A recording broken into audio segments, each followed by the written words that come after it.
Latinoamérica es una región de ciudades, y aunque existen estereotipos, cuenta con una tradición urbana importante que da sentido al transcurrir de los países y articula a la sociedad.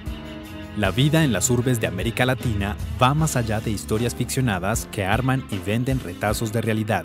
El arte, la comida, la convivencia y otras actividades hacen parte de una cotidianidad que crea espacios para que el término ciudadano adquiera sentido. Dejar de replicar los modelos externos e impulsar las verdaderas ciudades latinoamericanas para verlas como megalópolis son los retos que se deben enfrentar en el mediano plazo. Para entender mejor la importancia que tienen las ciudades en Latinoamérica, hablaremos con Manuel Lucena.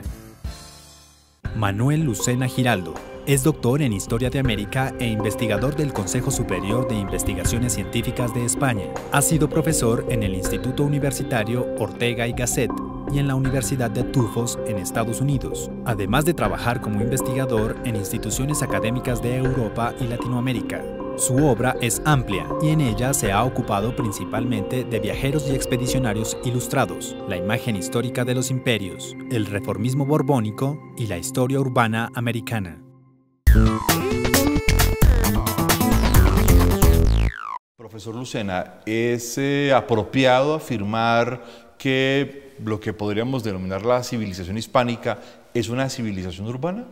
Sin la menor duda, sin la menor duda. En ese sentido, quienes de alguna manera intentan ver América Latina a través de corrientes ficcionales políticas como el indigenismo exclusivamente, se les olvida algo tan fundamental como que América Latina tiene no solamente los 500 años de la llegada de Colón y sus acompañantes al Nuevo Mundo, sino 2000 años de historia, que son la historia urbana, por supuesto, indígena americana, pero también está la historia mediterránea clásica de Grecia y de Roma. Estamos en Grecia y en Roma, a fin de cuentas, aquí en América Latina y, por supuesto, en Bogotá en particular. Pero con diferencias sustanciales en el mundo hispánico, la fundación de las ciudades, la construcción, las cartas de ordenamiento de las ciudades, ¿cómo se daba esto?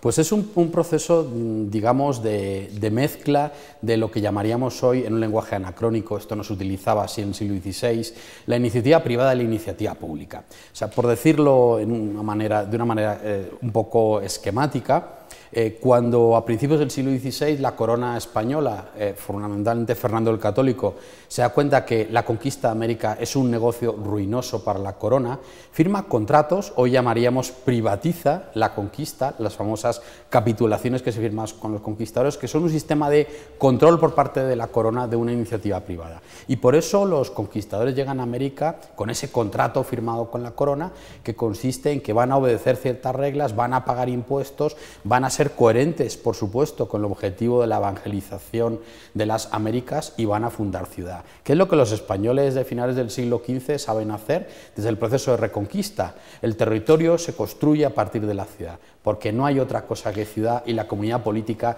se ve, se representa y se articula en lo urbano. Si no recuerdo mal, en su libro A los Cuatro Vientos se plantea que uno de los puntos iniciales de esta práctica de fundación de ciudades tiene que ver con las Islas Canarias. Bueno, las Islas Canarias son un laboratorio en el mundo de la América hispánica, de la misma manera que Irlanda es un laboratorio para la América británica. El proceso de conquista y colonización canaria desde principios del siglo XV pone a prueba una serie de estructuras militares, armadas y fundacionales. Los colonos, es una colonización. No se trata de llegar a un territorio, comillas, coger aquello que te interesa, establecer redes comerciales e irte, sino de quedarte mediante la ciudad. Y todo eso se prueba en las Canarias y hay muchos veteranos de las conquistas canaria que luego vienen a América y hacen evidentemente lo mismo. Es el mundo atlántico. Yo creo que es muy importante mencionar esto aquí en Colombia.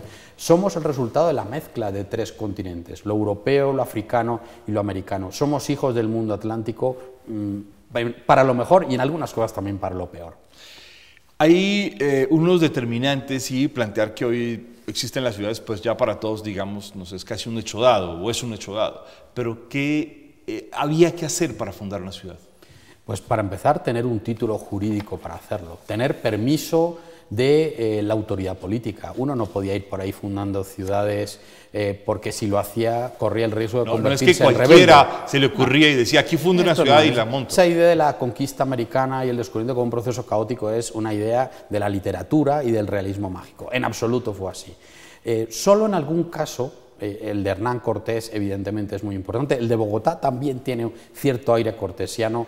Tenemos un caso de éxito a posteriori que las autoridades y el rey no son capaces de desmontar, porque a fin de cuentas detrás de la fundación ilegal de Veracruz por parte de Cortés, mediante una aclamación de sus soldados, lo que él está haciendo es poner el imperio azteca a los pies del emperador Carlos V.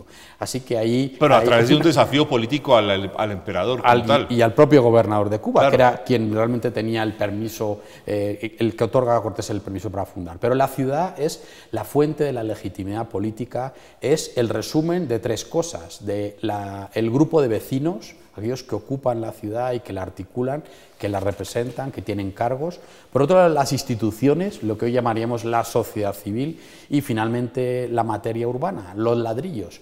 Esos tres elementos, la urbs, los ladrillos, la polis, la comunidad política, y la civitas, la institución urbana, las instituciones urbanas, el ayuntamiento, la alcaldía, diríamos hoy, son la suma de la ciudad. Los elementos inaplazables que tendrían que estar siempre presentes en la fundación y en la constitución de la ciudad. Sin ellos no hay ciudad, y nuestra tragedia a comienzos del siglo XXI es que se nos ha olvidado en parte lo que representa. O sea, pensamos demasiado en la materia urbana, en la fábrica de la ciudad, en los ladrillos, en las avenidas, en la representación material de la ciudad, pero se nos olvida que sin comunidad política no hay ciudad y sin instituciones tampoco hay ciudad. ¿En el mundo hispánico lo urbano facilitó la conquista? Lo urbano lo explica, lo articula y le da un sentido. Lo otro son expediciones, digamos, que hoy llamaríamos quizá piráticas, ¿no?, que no tienen nada que ver. Lo que convierte en estable una expedición es precisamente la fundación de una ciudad. Pensemos en el caso africano. Los portugueses, ¿qué hacían? Llegaban a la cabecera de los ríos de Guinea o de lo que hoy es Namibia, ponían un padrao, una especie de cruz diciendo hemos estado aquí, y como mucho un fondaco, a la manera de los venecianos medievales, una fortaleza factoría. Ahí ellos se ponían en la cabecera, en la desembocadura del río, vendían sus cosas, cazaban esclavos, hacían comercio con mujeres a las que luego convertían en traductoras. Las mujeres eran espléndidas traductoras en toda la frontera africana. Y comparemos eso con lo que hacen los españoles desde principios del siglo XVI en el mundo americano, que es colonizar desde el primer momento. El descubrimiento de la conquista y la colonización se suceden casi en el mismo instante. En esa hay una diferencia que quizás John Eliot le ha puesto de manifiesto y otros historiadores. Mientras que la conquista hispánica es mucho más urbana, la gran diferencia con la conquista británica en América era mucho más rural, de plantaciones, de pocas ciudades. Y como mucho de ciudades comerciales, en efecto. Son haciendas, plantaciones, sobre todo en el sur de las 13 colonias, y alguna pequeña ciudad de comerciantes y pescadores que intentan sobrevivir lo mejor que pueden, como el caso, por ejemplo, por supuesto, de Boston y de Nueva York. Son los dos casos que nos llaman la atención.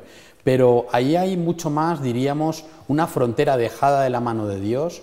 Todavía en 1720 hay un primer ministro británico al que le preguntan si hay que cobrar impuestos a los colonos de lo que es hoy Estados Unidos, y entonces responde en una carta: pero esa pobre gente, fíjense ustedes, rodeados de hielo, pasando tanto frío, en un lugar lleno de salvajes alrededor, ¿cómo les vamos a cobrar impuestos? Pobrecitos. Comparemos esa idea de autoridad con la idea de los reyes de España, que quieren hacer la utopía del nuevo mundo, un mundo perfecto respecto a Europa, que está llena de guerras y de malos cristianos.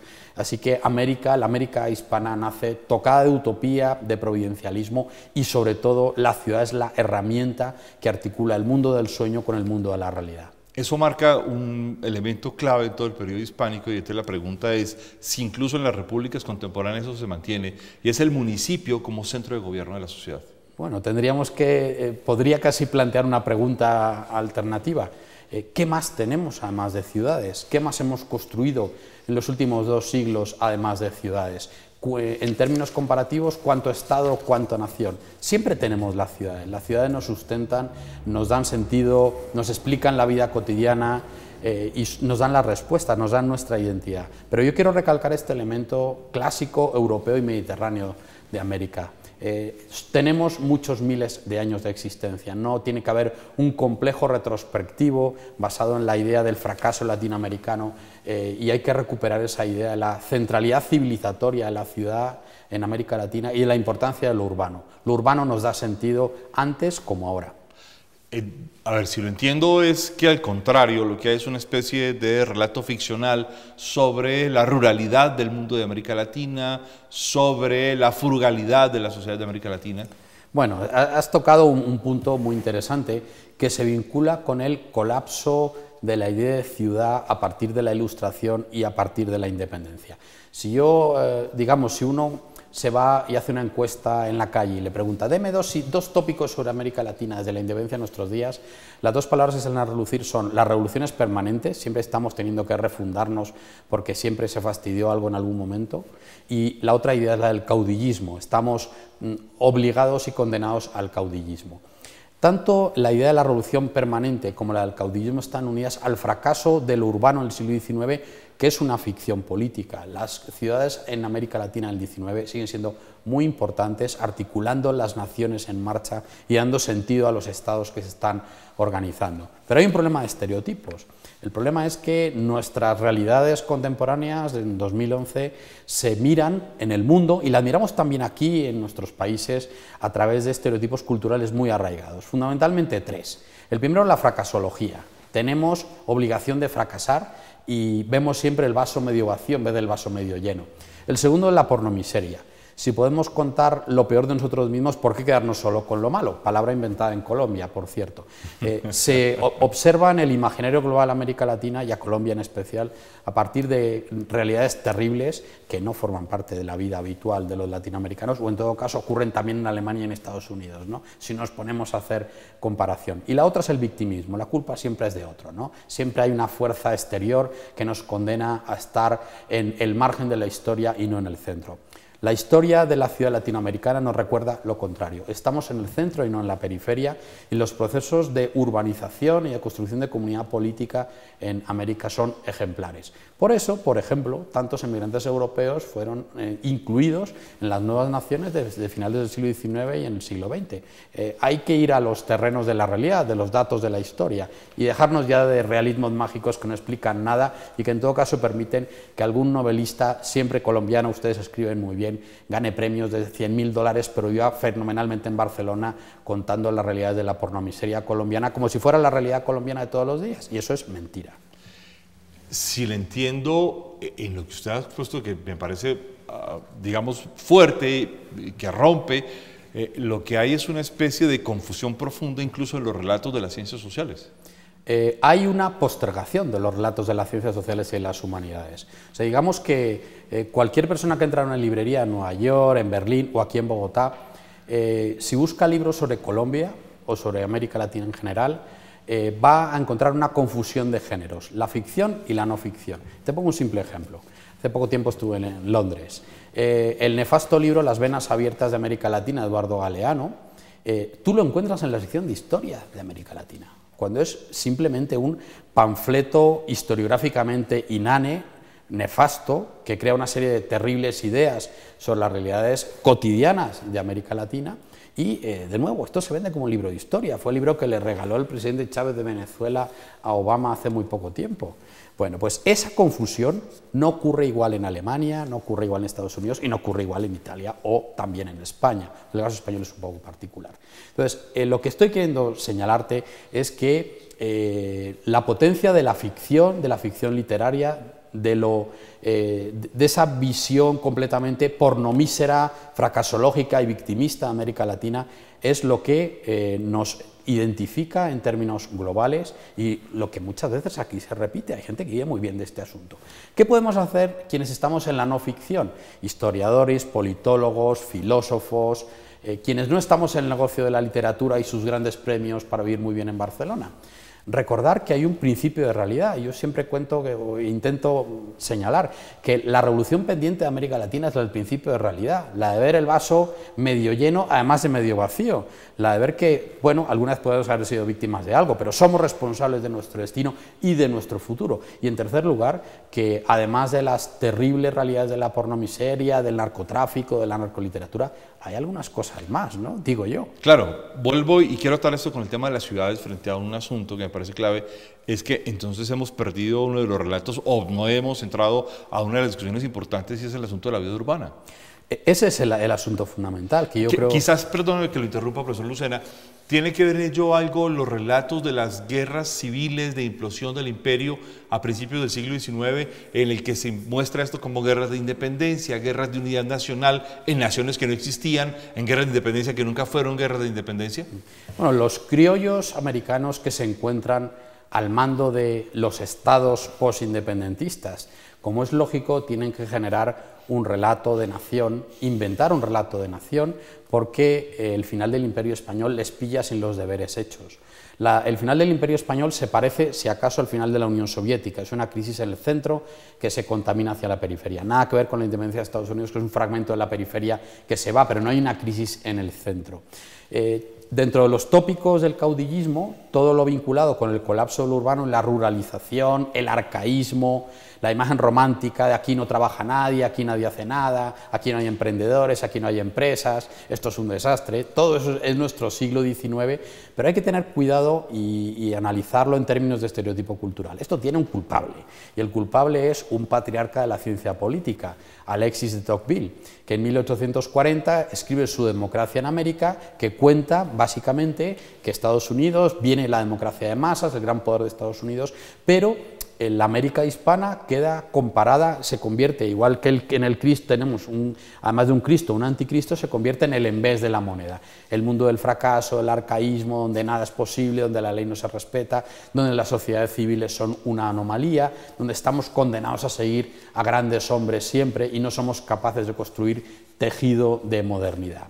Bueno, pues yo creo que esto es un invento, básicamente de la década de 1840 en adelante, que ha funcionado muy bien dentro y fuera, pero mi respuesta concreta sería esta. La globalización ha hecho mucho bien a América Latina, necesitamos una historia global de América Latina, necesitamos perspectivas globales. En Colombia tenemos, yo también soy un inmigrante colombiano, millones de personas viviendo fuera, no podemos entendernos sin las realidades globales y las oportunidades que la globalización está dando a las sociedades, a las economías y a las políticas también. ¿Qué pasa con la cultura? Seguimos mirándonos como en 1810 repitiendo estas cosas y sin cerrar de una vez el relato del fracaso, el relato cerrado de estos estereotipos. Necesitamos un relato abierto y pensar en las ciudades latinoamericanas hoy es pensar en las megalópolis globales, que son lo que es real, lo que está construyendo verdaderamente la globalización. De los estados-nación, ahí estamos viendo qué les ocurre, ¿no? Planteando una especie de debate político e histórico, habría que entonces entrar no solo a escribir una historia global, sino incluso casi que a reescribir la historia, como lo ha planteado Jaime Rodríguez y otros historiadores. Un paso más allá, me parece que necesitamos. ¿Por qué no contamos la historia de Colombia en sus conexiones, en sus interacciones, en sus mestizajes, en su capacidad de imaginarse en relación con otros y no a partir de lo esencial? Lo que quiero transmitirte es que en la historia nacional, que está ahí, que seguirá estando ahí, si quiere seguir diciendo cosas a los colombianos del siglo XXI, tiene que contar otras cosas. Tiene que contarnos que hay colombianos en Japón y darles respuestas y que ha habido una peripecia global de Colombia en especial y de los latinoamericanos en particular. Pero adicionalmente, que es una vida nacional construida desde las ciudades, desde lo urbano. Lo urbano es desde el ámbito urbano completamente. Y por tanto, ¿cómo deconstruir el mito entonces de lo rural en ese caso? Te pongo simplemente un ejemplo para explicar mi propuesta, ¿no?, de la historia global de Colombia y de América Latina. ¿Por qué los emigrantes colombianos, tantos millones de personas, compatriotas nuestros, se adaptan también en ciertos entornos geográficos y en otros les cuesta más? ¿Por qué generan determinadas dinámicas locales? Un par de casos comparativos. Hay una ciudad muy interesante en el sur de Canadá que se llama London. Hace unos 10 años, en la frontera con Estados Unidos, al otro lado de Detroit. Hace apenas 15 años, las fiestas que se efectuaban allí eran pues, las normales de los descendientes de los escoceses y los ingleses. Por casualidades del destino, que habría que explicarlas, hay una importante comunidad de migrantes colombianos. Todos los veranos ellos empezaron a organizar un festival de baile, un evento de celebración de la vida, como el que directamente se podía relacionar con lo que hacían antes los habitantes de London, pero vamos a decir con el toque del estilo de vida colombiano y con la alegría que tienen los colombianos y las ganas de vivir. Bueno, pues hoy en broma, London es conocido en Canadá como Londombia, porque la identidad local de London se ha convertido en algo que tiene que ver con la existencia de la comunidad colombiana. ¿Por qué los emigrantes colombianos en Italia o en España se adaptan mucho mejor que otros? Porque hay vida urbana, porque hay ciudad, porque hay una lectura de ese mundo clásico que nos ha construido estructuras de permanencia. Eso es lo que necesitamos estudiar, recordar, evaluar para pensar en nuestras ciudades. Y por supuesto, y aquí ya viene una propuesta de programa fuerte, vale ya de comparar los éxitos de las ciudades latinoamericanas con modelos. ¿Por qué tienen que parecerse siempre a alguna Barcelona o algún Berlín o algún Londres? Eso es un disparate. Hay unas especificidades de éxito urbano latinoamericano en la construcción de comunidades políticas que yo creo que más bien son un ejemplo para Europa que algo que debe ser copiado, ¿no? Ya vale de copiar, hay que mirar lo mucho y bueno que hay acá. Una de las cosas que sorprende en esta vida urbana es que quizás no se note globalmente aún por el monto de los negocios, etcétera, pero la vida urbana en América Latina está muy atravesada por una experiencia estética, una producción de arte urbano, una intervención urbana permanente, y uno mira ciudades como Ciudad de México, que desde su fundación siempre es una gran ciudad, o Buenos Aires, o bueno, luego las ciudades del mundo lusófono. Hay una tradición artística, una vida urbana que es refulgente. ¿Por qué esto parece estar, digamos, obnubilado? ¿Por la misma pornomiseria, por la misma fracasología? Yo creo que por el relato del fracaso latinoamericano, ¿no? No vemos la realidad, no vivimos en ella. Vivimos en que si no hablamos mal de nuestras ciudades, si no hablamos mal de nuestros países, si no hablamos mal de nuestra gente, como que no tenemos identidad, ¿no? Yo supongo que soy un colombiano muy raro, mi madre era colombiana, como os comenté antes, ¿no? Bueno, yo tengo el derecho a hablar bien de lo que yo veo y sobre todo tengo derecho a hablar con equilibrio y en un balance emocional y sentimental de lo mucho que me gusta estar acá y de lo mucho que yo veo bueno y ejemplar. No estoy en una leyenda rosa, cuidado, porque puede ser fácil verlo. Pero recordemos un evento de la Casa América hace relativamente poco tiempo. Aparecieron 5 novelistas mexicanos maravillosos.